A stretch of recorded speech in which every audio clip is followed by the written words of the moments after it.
So we've got Matt Bates of Movement Mortgage here with us today.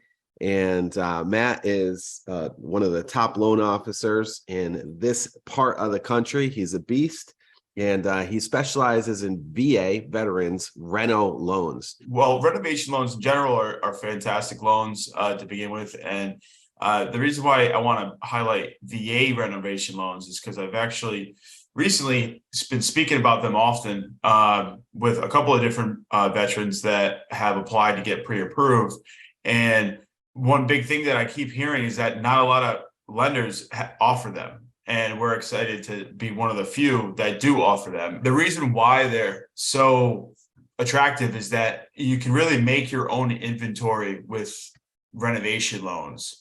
And with VA, there's kind of a myth a little bit that it's a lot harder on an appraisal. And it is true to a degree, but sometimes with these houses that are out there, there's a big to-do list, and it's tough to just do one-offs or one renovation or one quick fix. You have a whole list of things that you have to do. Well, here we go. We can use a renovation loan to get those things done. There's different types of renovation loans. With the VA loan, does it cap at a certain number that they are allowed to put on the mortgage? Yeah, so it's an additional $30,000 on top of the purchase price that you have.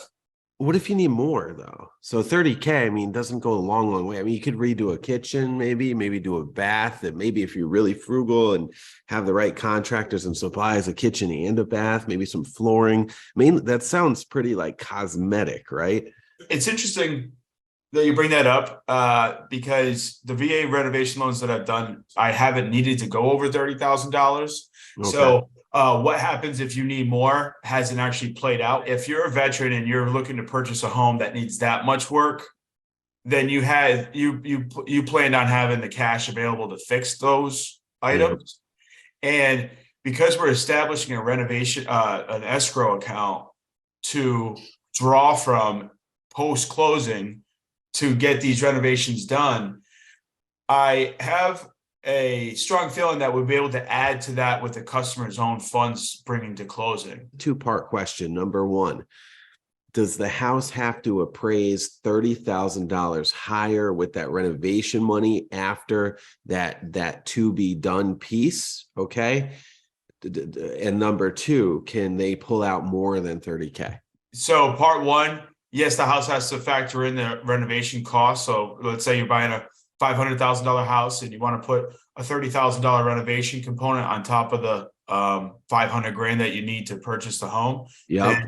Yes, the house would have to appraise at or above that combined total of $530,000. There's a little room for a percentage of if it doesn't line up absolutely correct, but generally speaking, yes, it has to appraise. And then if you need more than the $30,000, unfortunately, you wouldn't be able to get that as part of your mortgage. The main difference between the 203K loan and the renovation loan is that the FHA 203K loan still comes with a down payment of 3.5%, whereas the VA loan, there's no money down. It's 100% financing plus the $30,000 for the renovations. But sometimes veterans come in to do a VA loan and maybe the house doesn't quite fit the bill for VA. Yep. And they need to switch it to an FHA mortgage so that way they can borrow more money in renovation funds. We can do that too. It's just they're going to have to plan for bringing some more cash to the closing. The builder does need to be approved for VA financing. So the contractor selection is very important, and to make sure that A, they're already approved. That's great. That makes it easy. And B, if they're not already approved, we can work with the contractor to get them approved, but they do require specific documentation.